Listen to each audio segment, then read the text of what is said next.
খুদার দয়াতে আমি যে গোলাম ফারুকে আজমের। আলহামদুলিল্লাহি রাব্বিল আলামিন ওয়াসসালাতু ওয়াসসালামু আলা সাইয়্যিদিল মুরসালিন। আম্মা বা'দ ফাআউযু বিল্লাহি মিনাশ শাইতানির রাজীম। বিসমিল্লাহির রহমানির রহিম। সালাতু ওয়াসসালামু আলাইকা ইয়া রাসূলুল্লাহ ওয়া আলা আলিকা ওয়া আসহাবিকা ইয়া হাবিবাল্লাহ। الصلاة والسلام عليك يا نبي الله وعلى آلك وأصحابك يا نور الله.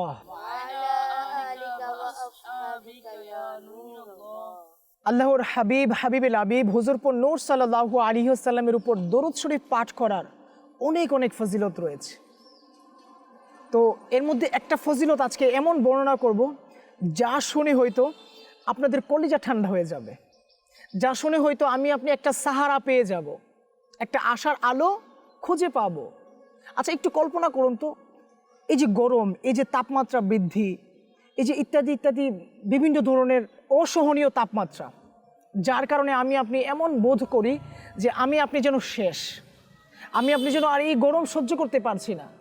কিন্তু একবার ভাবুন তো, আমি আপনি জাহান্নামের গরম কিভাবে সহ্য করব? আমি আপনি কিভাবে জাহান্নামে থাকতে পারবো? সম্ভব আমাদেরকে? সম্ভব আমাদের জাহান্নামে থাকা, এক সেকেন্ডের যন্ত্রণা সহ্য করার? এই ক্ষমতা আমাদের নেই ছোট্ট বন্ধুরা। তো হাদিস শরীফের খোলাসা এরকম, যে ব্যক্তি আল্লাহ রাসূল সাল্লাল্লাহু আলাইহি ওয়াসাল্লামের উপর দৈনিক কমপক্ষে 50 বার দরুদ শরীফ পাঠ করবে, আল্লাহ রাসূল সাল্লাল্লাহু আলাইহি ওয়াসাল্লাম ওই ব্যক্তির সাথে মুসাফা করবে। সুবহানাল্লাহ। আসুন আমরা আরো একবার মুহাব্বতের সাথে দরুদ শরীফ পাঠ করে নিই। সাল্লু আলাল হাবিব সাল্লাল্লাহু তাআলা আলা মুহাম্মদ সাল্লাল্লাহু আলাইহি ওয়াসাল্লাম। ছোট্ট বন্ধুরা এবং মাদানী চ্যানেলের দর্শকবৃন্দ, আমরা আজকে হাজির হয়েছি ইসলামের এমন এক মহান ব্যক্তিত্বের আলোচনা শ্রবণ করার জন্য, যাকে আমিরুল মুমিনিন বলা হয়, যিনি ইসলামের দ্বিতীয় খলিফা ছিলেন। ইসলামের ঐতিহাসিক যুদ্ধ সন্ধি এর মতো উল্লেখযোগ্য ঘটনায় যার অবদান অপরিহার্য ছিল, ওই মহান ব্যক্তিত্ব নিয়ে, যাকে আমার প্রিয় নবী রাসূল আরবি হুজুরপুর নূর সাল্লাল্লাহু আলাইহি ওয়াসাল্লাম অনেক পছন্দ করতেন, যিনি আমাদের প্রিয় সাহাবী, যিনি আমাদের কলিজার স্পন্দন, তিনি আর কেউ নন, তিনি আমাদের হযরত সাইয়্যিদুনা ফারুক আজম রাদিয়াল্লাহু তাআলা আনহু। আর আজকে এই অনুষ্ঠানের মাধ্যমে আমরা ফারুক আজম রাদিয়াল্লাহু তাআলা আনহু এর মুবারক জীবনী, ওনার বিভিন্ন ধরনের উপাধি, ওনার মুবারক জীবনী, ওনার ত্যাগ, ওনার ইশকে রাসূল, ওনার ছোটদের প্রতি কী ভালোবাসা ছিল, ওনার রাষ্ট্র ব্যবস্থা পরিচালনা কীরূপ ছিল, ইত্যাদি ইত্যাদি সম্পর্কে আমরা জানার চেষ্টা করব। তো আসুন ছোট্ট বন্ধুরা এবং মাদানী চ্যানেলের দর্শকবৃন্দ, আমরা ওই উল্লেখযোগ্য ঘটনা শ্রবণ করার পূর্বে কুরআনুল কারীম ফুরকানুল হামিদ থেকে কিছু আয়াতে মুবারাকা শ্রবণ করে নিই। তো আমাদের টিভি সেটের সামনে যারা আছেন, আপনাদেরকে অনুরোধ করব, আপনাদের যারা ছোট্ট বন্ধুরা আছে তাদেরকেও এই টিভি সেটের সামনে বসিয়ে দিন, তারাও যেন আমাদের ছোট্ট বন্ধুদের সাথে প্রোগ্রামের মাধ্যমে বিভিন্ন ধরনের তিলাওয়াত, হামদে বাড়ি তাআলা, নাতি রাসূল মুস্তাফা সাল্লাল্লাহু আলাইহি ওয়াসাল্লাম আর ফারুক আজম রাদিয়াল্লাহু তাআলা আনহুর মুবারক জীবনী অধ্যয়ন করতে পারেন। তাই আসুন আমরা ভালো ভালো কিছু নিয়ত করে নিই এবং কোরআনুল কারীম ফুরকানুল হামিদের তিলাওয়াত শ্রবণ করে নিই। সাল্লু আলাল হাবিব সাল্লাল্লাহু তাআলা আলা মুহাম্মদ সাল্লাল্লাহু আলাইহি ওয়াসাল্লাম। মাদানী চ্যানেলের দর্শকবৃন্দ, আসুন আমরা কোরআনুল কারীম ফুরকানুল হামিদের দ্বিতীয় সূরা বাকারার দ্বিতীয় পারার দ্বিতীয় পৃষ্ঠা থেকে কিছু আয়াতে কারিমা আমাদের তানভীর ভাই থেকে শ্রবণ করি। সাল্লু আলাল হাবিব সাল্লাল্লাহু তাআলা আলা মুহাম্মদ সাল্লাল্লাহু আলাইহি ওয়াসাল্লাম। أعوذ بالله من الشيطان الرجيم. بسم الله الرحمن الرحيم. ومن حيث خرجت فول وجهك شطر المسجد الحرام وحيث ما كنتم فولوا وجوهكم شطره لئلا يكون للناس عليكم حجة إلا الذين فلا تخشوهم واخشوني ولأتم نعمتي عليكم ولعلكم تهتدون صدق الله العلي العظيم সুবহানাল্লাহ, মাশা আল্লাহ, মাশা আল্লাহ। প্রিয় ছোট্ট বন্ধুরা এবং মাদিনী চ্যানেলের দর্শকবৃন্দ, আমরা শ্রবণ করলাম আল্লাহ তাআলার ওই ঐশী বাণী, যেখানে আল্লাহ তাআলা তার প্রিয় হাবিবে লাবিব হুজুর নূর সাল্লাল্লাহু আলাইহি ওয়াসাল্লামের মাধ্যমে আমাদেরকে জানাতে চেয়েছেন ওনার মূল্যবান বাণীগুলো। তো আমরা অনেকেই তো নামাজি আছি, ধৈর্য ধারণকারী আছি, হ্যাঁ, কিন্তু এমন একটা পরিস্থিতি আমাদের মাঝে মধ্যে চলে আসে যে সময়টাতে আমি আপনি মাহাদাল্লাহ নামাজকে ছেড়ে দেই, মাহাদাল্লাহ ধৈর্যকে আমি আপনি দূরে ঠেলে দেই, ধৈর্যহীনতায় আমি আপনি ভুগি। অথচ কোরআনুল কারীম ফুরকানুল হামিদে আমাদের ছোট্ট বন্ধু তানভীর কি বলতে চেষ্টা করেছে যে আমি আপনি হয়তো বিপদগামী হয়ে যেতে পারি, হয়তো আমি আপনি বিপদে পড়তে পারি, হয়তো আমি আপনি মুসিবতে পড়তে পারি, কিন্তু আমাকে ওই মুসিবতের সময় কি করতে হবে? ধৈর্য ধারণ করতে হবে। আমাকে ওই মুসিবতের সময় নামাজের মাধ্যমে ওই মুসিবতকে কি করতে হবে? অতিক্রম করতে হবে। কিন্তু আফসোস, আজকে আমাদের মাঝে যখন ছোটোখাটো কিছু মুসিবত চলে আসে না, তখন আমি আপনি নামাজ ছেড়ে দিই, আস্তাগফিরুল্লাহ, মাদাল্লাহ, আমি আপনি ধৈর্য ধারণ করা থেকে বিরত থাকি। তো এইভাবে তো আমি আপনি ভালো থাকতে পারি না। তা আসুন আমরা এখান থেকে নিয়ত করে নিই যে খুব বেশি ধৈর্য ধারণ করব, খুব বেশি নামাজ প্রতিষ্ঠা করার চেষ্টা করবো ইনশাআল্লাহ, যে আমাদের উপর অবতীর্ণ হয়েছে আমাদের উদ্দেশ্যে। তো ওই প্রিয় আকা মক্কি মাদিনী মুস্তফা হুজুর সাল্লাল্লাহু আলাইহি ওয়াসাল্লামের মুবারক সানাখানি কি আমরা করব না? তা আসুন এর জন্য আমরা নাতি রাসূল মুস্তফা সাল্লাল্লাহু আলাইহি ওয়াসাল্লাম আমাদের নাদিম ভাইয়ের কাছ থেকে শ্রবণ করার চেষ্টা করি। সাল্লু আলাল হাবিব সাল্লাল্লাহু তাআলা আলা মুহাম্মদ সাল্লাল্লাহু আলাইহি ওয়াসাল্লাম। সাল্লাল্লাহু আলাইকা ইয়া রাসূলুল্লাহ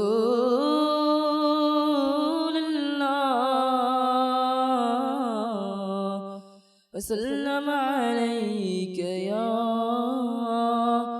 হাবিবাল্লাহ সাল্লাল্লাহু আলাইকা ইয়া রাসূলুল্লাহ وسلم عليك يا حبيب الله আমায় কাছে ডেকে নাও না মাদানী মাদিনী বলে প্রেমের সুধা পান করাও না মাদানী মাদিনে বলে আমায় কাছে ডেকে নাও না মাদানী মাদিনে বলে প্রেমের সুধা পান করাও না মাদানী মাদিনে বলে আমায় একটু দিদার দাও না মাদানী মাদিনে বলে হুক হৃদয় তোমার ঠিকানা মাদানী মাদিনে বলে আমায় কাছে ডেকে নাও না মাদানী মাদিনে বলে প্রেমের সুধা পান করাও না মাদানী মাদিনে বলে যখন হবে তোমার দিদার তখনই দেখাবে আমার স্বপ্নে আসো না মাদানী মাদিনে বলে ছেড়ে গেছে মোর প্রিয়জন ভুলে গেছি বন্ধু সজন হে নবী তুমি ভুলো না মাদানী মদিনে বলে আমায় কাছে ডেকে নাও না মাদানী মদিনে বলে প্রেমের সুধা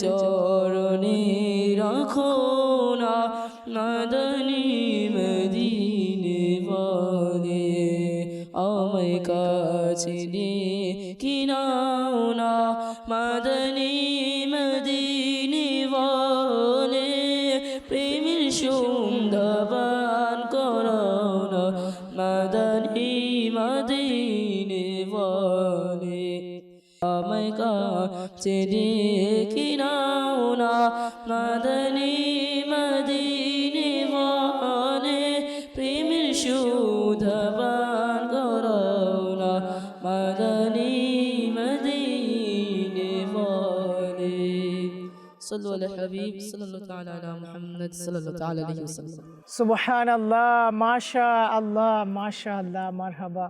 আমাদের নাদিম ভাই ওনার সুরেলা কণ্ঠে আমাদেরকে নাতে রাসূল মুস্তাফা সাল্লাল্লাহু আলাইহি ওয়াসাল্লাম শ্রবণ করিয়েছেন এবং আমাদের প্রিয় আকা মক্কি মাদানী মুস্তাফা সাল্লাল্লাহু আলাইহি ওয়াসাল্লামের পানে যে কতটুকু আকুতি মিনতি একজন আশিক রাসূলের থাকতে পারে তাই মূলত প্রকাশ করার চেষ্টা উনি করেছেন। তো আসুন ছোট্ট বন্ধুরা এবং মাদানী চ্যানেলের দর্শকবৃন্দ, আমরা মূল অনুষ্ঠানের মধ্যে প্রবেশ করি আর শ্রবণ করি ফারুক আজম রাদিয়াল্লাহু তাআলা আনহুর মুবারক জীবনী, মুবারক কারামত, ইশকে রাসূল, আরও অনেক কিছু শ্রবণ করবো তো ইনশাআল্লাহ। আমরা তো সবাই নিজেকে আশিক রাসূল দাবি করি না, কিন্তু সাহাবায়ে কেরাম আলাইহিমুর রিদওয়ান কতটা আশিক রাসূল ছিলেন, ওনাদের মধ্যে ইশকে রাসূল কতটুকু ছিলেন, আসুন আজকে আমরা জানার চেষ্টা করি। আল্লাহ রাসূল সাল্লাল্লাহু আলাইহি ওয়াসাল্লামের পবিত্র নুরানি চেহারা মুবারক দেখার জন্য না বেকুল হয়ে থাকতেন। কখন একবার বেশ আল্লাহ রাসূল সাল্লাল্লাহু আলাইহি ওয়াসাল্লামের মুবারক চেহারা দেখে নেবেন, এই আগ্রহে ঘন্টার পর ঘন্টা, দিনের পর দিন, সপ্তাহের পর সপ্তাহ অপেক্ষায় থাকতেন। কেউ কেউ তো এমন ছিলেন যে মাইলের পর মাইল পথ অতিক্রম করে নিজের বাদশাহিত্ব বিলীন করে দিয়ে কৃতদাসের মতো গোলাম হয়েছিলেন বেশ একবার আল্লাহ রাসূল সাল্লাল্লাহু আলাইহি ওয়াসাল্লামের দিদার করার জন্য। তো এরকম আশিক ছিলেন আমাদের সাহাবায়ে কেরাম আলাইহিমুর রিদওয়ান। তো এর মধ্যে একজন ছিলেন ইসলামের দ্বিতীয় খলিফা আমিরুল মুমিনিন ফারুক আজম রাদিয়াল্লাহু তাআলা আনহু। তো আজকে ওনারই তাজকিরা চলছে, ওনারই জীবনী চলছে, ওনার মুবারক জীবনী আলোচনা করার চেষ্টা করব। এবং মাদানী চ্যানেলের দর্শকবৃন্দ, আপনারা যারা টিভি সেটের সামনে আছেন, আপনাদেরকে অনুরোধ করব আপনাদের ছোট্ট বন্ধুদেরকেও সামনে নিয়ে চলে আসুন। দেখুন একটু খেয়াল করে তারা কত প্রোগ্রাম দেখে না, কত ধরনের টিভিতে শো দেখে। আমরা কি চাইলে পারি না আমাদের মাদানী চ্যানেলের এত সুন্দর সুন্দর ইসলামিক কন্টেন্টগুলো তাদের সামনে তুলে ধরাতে? আমরা অবশ্যই চাইলে পারি। আমরা নিজেরা মাদানী চ্যানেল দেখলে হবে না, নিজেরাই আশিকে রাসূল হলে হবে না, আমাদের সন্তান সন্ততি, আমাদের যারা আল রয়েছে তাদেরকেও বোঝাতে হবে, তাদেরকেও ইসলামের সঠিক জ্ঞান তাদের সামনে তুলে ধরতে হবে। আর এর একটা সুন্দর মাধ্যম হচ্ছে এই মাদানী চ্যানেল বাংলা। কাজে সবাইকে নিয়ে সামনে এসে আসুন আমরা এই ছোট্ট বন্ধুদেরকে নিয়ে যে অনুষ্ঠান চলছে তা মনোযোগ সহকারে দেখার চেষ্টা করি। সাল্লু আলাল হাবিব সাল্লাল্লাহু তাআলা আলা মুহাম্মদ সাল্লাল্লাহু আলাইহি ওয়াসাল্লাম। আমরা যখন আমাদের পছন্দের ব্যক্তিদেরকে খুব বেশি পছন্দ করি, তাদের উপমা বোঝানোর জন্য যে তাদেরকে আমরা কত ভালোবাসি না, তা প্রকাশ করার জন্য আমরা কত ধরনের বাক্য ব্যবহার করে থাকি না। যেমন আমরা আমাদের মাকে ভালোবাসি না? কে কে ভালোবাসি? আমরা সবাই আমাদের মাকে ভালোবাসি, বাবাকে ভালোবাসি, বাসি না? দাদা দাদি, নানা নানি। তো আমরা কিন্তু অনেক সময় এরকমভাবে বলে থাকি, মা আমি তো আপনাকে আমার জীবনের চাইতে ভালোবাসি। আচ্ছা মা, আমি আপনাকে আমার পছন্দের যে ইচ্ছাগুলো আছে তার চাইতে সবচাইতে বেশি পছন্দ করি, এরকমভাবে সম্বোধন করি না? তো ফারুক আজম রাদিয়াল্লাহু তাআলা আনহু উনি কতটুকু আল্লাহ রাসূল সাল্লাল্লাহু আলাইহি ওয়াসাল্লামকে ভালোবাসেন, আর এই ভালোবাসাটা কিভাবে প্রকাশ করতে চাচ্ছেন, আর আল্লাহ রাসূল সাল্লাল্লাহু আলাইহি ওয়াসাল্লামও কত সুন্দরভাবে ওনাকেও বোঝাতে চেষ্টা করেছেন যে আমাদেরকে আল্লাহ রাসূল সাল্লাল্লাহু আলাইহি ওয়াসাল্লামের প্রতি কীরূপ ভালোবাসা পোষণ করা উচিত। তা আসুন আমরা শ্রবণ করি। বুখারী শরীফের 6632 নম্বর হাদিস শরীফে রয়েছে হযরত সাইয়েদনা আব্দুল্লাহ বিন হিশাম রাদিয়াল্লাহু তাআলা আনহু থেকে বর্ণিত, আমরা সাইয়্যিদুল মুবাল্লিগিন রাহমাতুল লিল আলামিন হুজুরপুর নূর সাল্লাল্লাহু আলাইহি ওয়াসাল্লামের পাশে বসা ছিলাম। তখন হুজুর সাল্লাল্লাহু আলাইহি ওয়াসাল্লাম আমিরুল মুমিনিন হযরত সাইয়্যিদুনা ফারুক আজম রাদিয়াল্লাহু তাআলা আনহুকে আবেদন করলেন। তখন আমরা সাইয়্যিদুল মুবাল্লিগিন রাহমাতুল লিল আলামিন হুজুরপুর নূর সাল্লাল্লাহু আলাইহি ওয়াসাল্লামের পাশে বসা ছিলাম। সাহাবায়ে কেরাম আলাইহিমুর রিদওয়ান আল্লাহ রাসূল সাল্লাল্লাহু আলাইহি ওয়াসাল্লামের সাথে কি বসা ছিল। তখন আল্লাহ রাসূল সাল্লাল্লাহু আলাইহি ওয়াসাল্লামের হাত মোবারক ফারুক আজম রাদিয়াল্লাহু তাআলা আনহু এর হাতের সাথে কি একত্রিত ছিল। হ্যাঁ, তখন ফারুক আজম রাদিয়াল্লাহু তাআলা আনহু তার ভালোবাসা প্রকাশ করার নিয়তে বললেন, লা আনতা আহাব্বু ইলাইয়া মিন কুল্লি শাইইন ইল্লা মিন নাফসি। অর্থাৎ ইয়া রাসূলুল্লাহ সাল্লাল্লাহু আলাইহি সাল্লাম, আমি আমার প্রাণ ছাড়া আপনাকে অধিকতর ভালোবাসি। অর্থাৎ ইয়া রাসূলুল্লাহ সাল্লাল্লাহু আলাইহি সাল্লাম, আপনি আমার প্রাণ ছাড়া অন্যান্য সকল কিছু থেকে অধিক প্রিয়। তখন রাসূল পাক সাল্লাল্লাহু আলাইহি সাল্লাম এই কথা শ্রবণ করার পর ইরশাদ করলেন, লা ওয়াল্লাযী নাফসি বিয়াদিহি হাত্তা কুনা হাব্বা ইলাইকা মিন নাফসিকা। অর্থাৎ নয় ওমর, এরকমটা নয় যে আপনি আপনার জানকে রেখে অন্যান্য সকল কিছু থেকে আমাকে প্রিয় ভাববেন। ওই রব তাআলার কসম, যার কুদরতি হাতে আমার প্রাণ, তোমার ভালোবাসা ওই সময় পর্যন্ত সম্পূর্ণ হবে না যতক্ষণ পর্যন্ত আমি তোমার নিকট তোমার প্রাণ থেকেও অধিক প্রিয় হব না। তখন সাইয়্যিদুনা ফারুক আজম রাদিয়াল্লাহু তাআলা আনহু আবেদন করলেন যে ওয়াল্লাহি লা আনতা আহাব্বু ইলাইয়া মিন নাফসি। অর্থাৎ ইয়া রাসূলুল্লাহ সাল্লাল্লাহু আলাইহি ওয়াসাল্লাম, আল্লাহ তাআলার কসম, আপনি আমার প্রাণের চেয়েও অধিক প্রিয়। আর এটা শুনে নবী করিম রউফুর রহিম সাল্লাল্লাহু আলাইহি ওয়াসাল্লাম ইরশাদ করলেন, আল আনা ইয়া উমর। অর্থাৎ হে উমর, এখনই তোমার ভালোবাসা পূর্ণতা পেল। সুবহানাল্লাহ। তো ছোট্ট বন্ধুরা, এখানে আমরা কি শ্রবণ করলাম? এখানে আল্লাহ রাসূল সাল্লাল্লাহু আলাইহি ওয়াসাল্লাম আমাদেরকে কি বোঝাতে চেয়েছেন? এখানে কি এমনটা বোঝাতে চাননি যে আমরা সবাই আল্লাহ রাসূল সাল্লাল্লাহু আলাইহি ওয়াসাল্লামকে কতটুকু ভালোবাসবো, আমাদের ভালোবাসার মাত্রা কতটুকু হতে হবে? এখানে কিন্তু অনেকটাই পরিষ্কার হয়ে গিয়েছে যে দুনিয়ার যা কিছু আছে, নিজের সহায় সম্পত্তি, পিতা মাতা, স্ত্রী সন্তান, সংসার, ওভারঅল এভরিথিং, সব কিছু চাইতে বেশি ভালো আমাদের প্রিয় নবী রাসূল আরবি সাল্লাল্লাহু আলাইহি সাল্লামকে কি বাসতে হবে। তো প্রিয় ছোট্ট বন্ধুরা, হুকুমটি শুধুমাত্র ফারুক আজম রাদিয়াল্লাহু তাআলা আনহুর ক্ষেত্রে নয় যে উনি কেবল ওনার সব কিছুর চাইতে কি আল্লাহ রাসূল সাল্লাল্লাহু আলাইহি সাল্লামকে ভালোবাসবেন না, বরং কিয়ামতের আগ পর্যন্ত যত মুসলমান এই দুনিয়াতে আসবে সকলের জন্যই এই নীতি ধার্য করা হবে, অবধারিত থাকবে। কেননা হুজুর সাল্লাল্লাহু আলাইহি সাল্লামের ভালোবাসা এমনই যে যা ছাড়া আমাদের ঈমান পরিপূর্ণতা পায় না। আর হুজুর সাল্লাল্লাহু আলাইহি সাল্লাম ইরশাদ করেন, তোমাদের কেউ ততক্ষণ পর্যন্ত পরিপূর্ণ মুমিন হতে পারবে না যতক্ষণ পর্যন্ত আমি তাদের কাছে তাদের বাবা মা সন্তান সন্ততি এবং সকল কিছু থেকে প্রিয়তম ব্যক্তি না হব। সুবহানাল্লাহ। তো নিঃসন্দেহে একজন মুসলমানের প্রিয় নবী সাল্লাল্লাহু আলাইহি সাল্লামের প্রতি ভালোবাসা থাকাই চাই। আর কেনই বা থাকবে না? যিনি আমাদের ঈমান, যিনি আমাদের হৃদয়ের স্পন্দন, যার জন্য এত কিছু আমরা পেয়েছি, যার জন্য আপনি মুসলিম হতে পেরেছি, এত ঈমানের অমূল্য সম্পদ, হ্যাঁ, এত বিশাল সম্পদ আপনি পান করেছি, আপনি আপনার দিলে লালন করতে পেরেছি। তো এটা তো এমনিতেই আসেনি, এটা কার বিনিময়ে পেয়েছি? আপনি আমাদের প্রিয় নবী রাসূল আরবি সাল্লাল্লাহু আলাইহি সাল্লামের বিনিময়ে পেয়েছি। আর তা ফারুক আজম রাদিয়াল্লাহু তাআলা আনহু কত সুন্দরভাবে উপস্থাপন করার চেষ্টা করেছে। হয়তো ওই দিন ফারুক আজম রাদিয়াল্লাহু তাআলা আনহু যদি তা প্রকাশ না করতো যে ফারুক আজম রাদিয়াল্লাহু তাআলা আনহু প্রিয় নবী সাল্লাল্লাহু আলাইহি সাল্লামকে কতটুকু ভালোবাসতেন, যদি প্রকাশ না করতেন তাহলে হয়তো আমরা এই হাদিসে কারিমাও কি পেতাম না। ফারুক আজম রাদিয়াল্লাহু তাআলা আনহু এর ভালোবাসার কারণে আজকে আমরা বুঝতে পেলাম যে দুনিয়ার যা কিছু আছে, পিতা মাতা, স্ত্রী সন্তান, সংসার, সম্পত্তি, সব কিছু থেকে ভালো কাকে বেশি বাসতে হবে? প্রিয় নবী সাল্লাল্লাহু আলাইহি ওয়াসাল্লামকে। কাকে?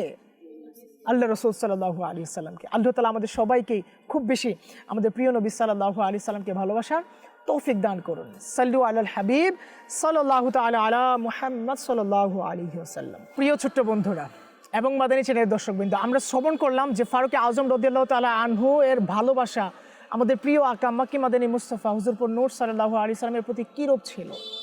তো আসুন আমরা এখন শ্রবণ করি যে উনি রাদিয়াল্লাহু তাআলা আনহু ছোটদেরকে কত আদর যত্ন করতেন এবং আহলে বায়াতের সদস্যদেরকে কতটুকু অগ্রমর্যাদা দিতেন। হযরত সাইয়্যিদুনা আব্দুল্লাহ ইবনে আব্বাস রাদিয়াল্লাহু তাআলা আনহু থেকে বর্ণিত, ফারুক আজম রাদিয়াল্লাহু তাআলা আনহু এর খিলাফত কালে যখন আল্লাহ তাআলা সাহাবায়ে কেরাম আলাইহিমুর রিদওয়ানদের হাতে মাদাইনের বিজয় দান করেছিলেন এবং গনিমতের সম্পদ মদিনা মুনাওয়ারায় আসলো, তখন আমিরুল মুমিনিন হযরত সাইয়্যিদুনা ফারুক আজম রাদিয়াল্লাহু তাআলা আনহু এই গনিমতের সম্পত্তি ভাগ করে দেওয়ার জন্য মদিনা মুনাওয়ারায় তাশরিফ নিয়ে গেলেন। তো ওইখানে একটা চাটাই বিছিয়ে বসে গেলেন, আর সকল সাহাবায়ে কেরাম আলাইহিমুর রিদওয়ান আসতে লাগলেন।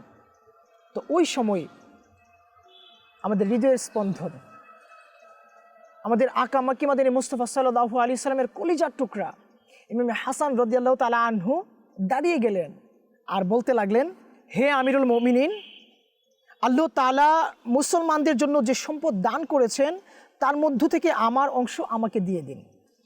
তিনি রাদিয়াল্লাহু তাআলা আনহু উত্তরে বললেন যে আপনার জন্য সর্বোচ্চ মঞ্জুরি এবং সর্বোচ্চ সম্মান রয়েছে। সুবহানাল্লাহ, চিন্তা করে দেখুন কত বিজ্ঞ সাহাবায়ে কেরাম আলাইহিমুর রিদওয়ান ছিলেন।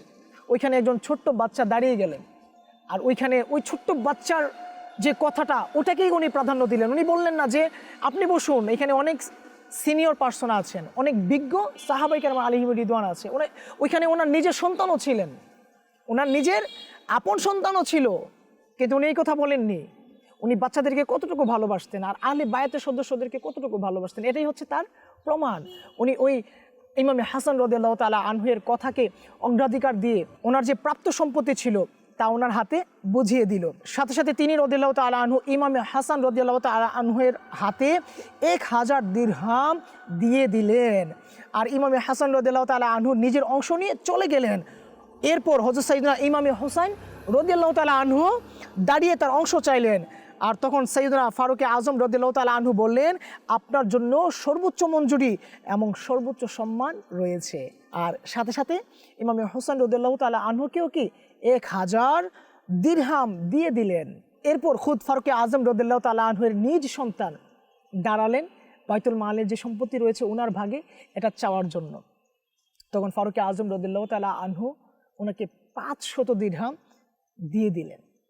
তো এই 500 দিরহাম নেওয়ার পরে ওনার সন্তান ইরশাদ করলেন যে আব্বিজান, আমি তো আপনার সন্তান না, আপনি তো এখন অর্ধজাহানের বাদশাহ, আপনি আমাকে 500 দিরহাম দিলেন আর ইমাম হাসান হুসেন রাদিয়াল্লাহু তাআলা আনহুমা দুইদেরকে 1000 করে দিয়ে দিলেন, এর রহস্য কি?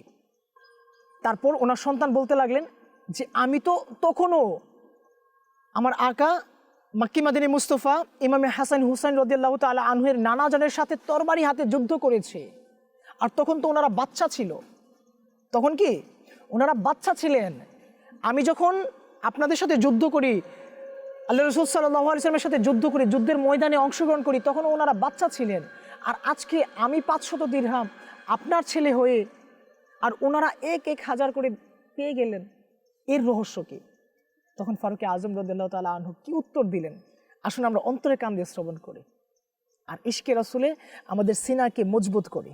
তখন ফারুক আজম রাদিয়াল্লাহু তাআলা আনহু বলতে লাগলো, জি হ্যাঁ অবশ্যই, যদি তুমি চাও যে তোমাকে তাদের মতো সমান অংশ দেই, তবে যাও তুমি হাসনাইন কারিমাইনদের মতো মাতা নিয়ে আসো, আর তাদের পিতার মতো পিতা নিয়ে আসো, তাদের নানির মতো তুমি নানি নিয়ে আসো, তাদের নানার মতো নানা নিয়ে আসো, তাহলেই তোমাকে হয়তো এর সমপরিমাণ কিছু সম্পত্তি দেওয়া যেতে পারে। কিন্তু এটা কি কখনো সম্ভব? হাসনাইন কারিমাইনদের নানার মতো নানাকে এনে দেওয়া সম্ভব? ওনার মাতার মতো মাতা এনে দেওয়া কি সম্ভব? ওনার পিতার মতো পিতা এনে দেওয়া কি সম্ভব? কখনো সম্ভব না। এই দুনিয়ার সর্বশ্রেষ্ঠ নানা জান ছিলেন আমাদের আকা মাক্কি মাদানী মুস্তাফা সাল্লাল্লাহু আলাইহি ওয়াসাল্লাম, আর ওনার নাতিদ্বয় ছিলেন কে? হাসনাইন কারিমাইন। তো ওনারা অগ্রাধিকার পাবে না তো কে পাবে? তো এটাই মূলত ফারুক আজম রাদিয়াল্লাহু তাআলা আনহু বোঝাতে চেয়েছেন যে সব কিছুর চাইতে আহলে বায়াতের সদস্য যারা আছে তারাই কি অগ্রাধিকার পাবে, তারাই সবচাইতে বড় সম্মান, বড় মর্যাদার আসনে আসন্নিত হবেন। তো এখানে আমি আপনি কল্পনাও করতে পারি না। তো ছোট্ট বন্ধুরা, আমরা শ্রবণ করলাম যে প্রিয় হাবিব সাল্লাল্লাহু আলাইহি ওয়াসাল্লামের প্রিয় সাহাবী ফারুক আজম রাদিয়াল্লাহু তাআলা আনহু বাচ্চাদেরকে কতটা সম্মান করতেন, স্নেহ করতেন, আর আহলে বায়াতের সদস্যদেরকে কতটুকু পছন্দ করতেন। তো আপনাদের এই সম্পর্কে অভিমত কি? আপনারা আপনাদের ছোট যারা আছে তাদেরকে কতটুকু পছন্দ করেন? ছোট ভাই যারা আছে, ছোট বাচ্চা যারা আছে তাদেরকে কতটুকু পছন্দ করেন?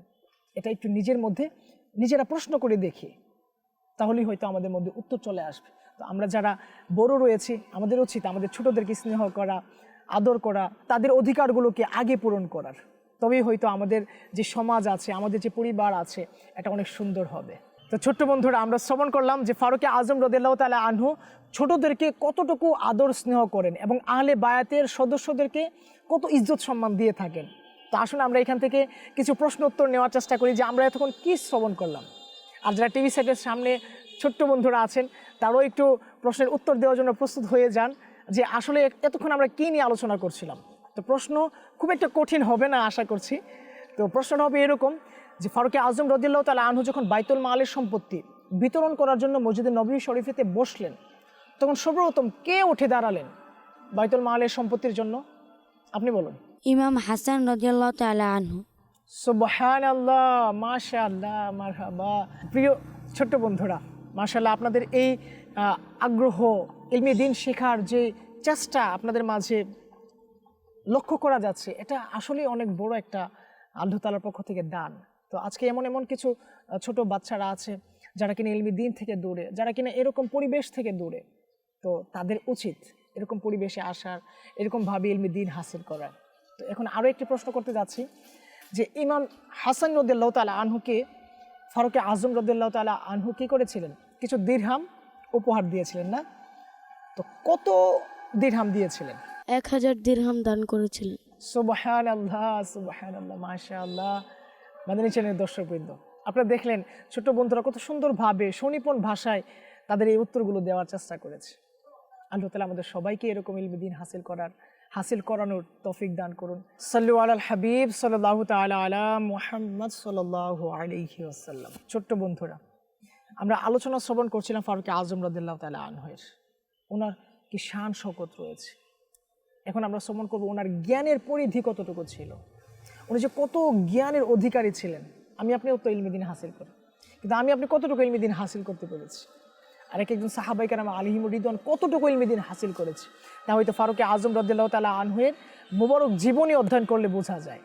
তো এক অমুসলিম ফারুকে আজম রাদিয়াল্লাহু তাআলা আনহুর কাছে এমন এক প্রশ্ন রাখলেন যা শুনলেও কিছুটা অবাক লাগবে। আর ওনার কতটুকু আন্দাজ ছিল যে এই প্রশ্নের উত্তর কেবল ফারুকে আজম রাদিয়াল্লাহু তাআলা আনহুই কি দিতে পারবে। আর এর উদ্দেশ্য মাথায় রেখে কি উনি ফারুকে আজম রাদিয়াল্লাহু তাআলা আনহুকে প্রশ্নটুকু করলেন। তো প্রশ্নটি হচ্ছে, পৃথিবীর এমন এক স্থান আছে যেই স্থানে সূর্যের আলো একবারই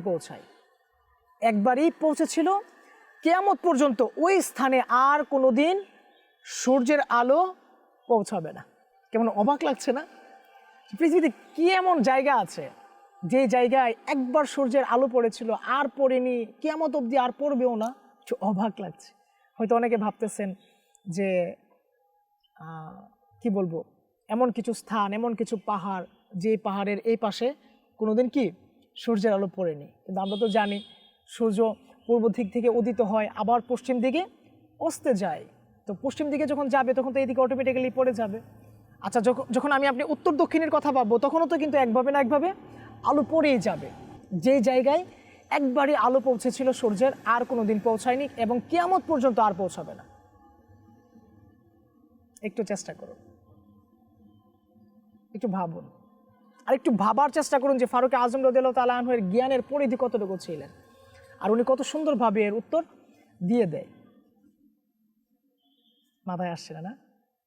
তো আমি বলে দিচ্ছি, উত্তরটা হচ্ছে হযরত মুসা আলাইহিস সালাম এর জামানায় যখন মুসা আলাইহিস সালামকে অমুসলিমরা বিভিন্নভাবে অত্যাচার করতে লাগলেন, যখন মুসা আলাইহিস সালাম ওনার কওমকে নিয়ে এই অত্যাচারিত যে গোত্র ছিল ওই গোত্র থেকে যখন প্রস্থান করতে লাগলেন, তখন মুসা আলাইহিস সালামের মুজিজার কারণে বাহারে কুলজুম তথা লোহিত সাগরের উপর রাস্তা হয়ে যায়, আর সেখানে সূর্যের আলো পৃথিবীর ইতিহাসে একবার পড়েছে এবং কিয়ামত পর্যন্ত আর কোনো দিন পড়বে না। সুবহানাল্লাহ। আমরা তো এই ঘটনা অনেক শ্রবণ করেছি যে মুসা আলাইহিস সালাম তার কওমদেরকে নিয়ে আল্লাহ তাআলার আদেশে কি করতে লাগলেন? প্রস্থান করতে লাগলেন, হিজরত করতে লাগলেন, কিন্তু সামনে কি লোহিত সাগর ছিল, আর ওই সাগরের মাঝে কোনো রাস্তা ছিল না।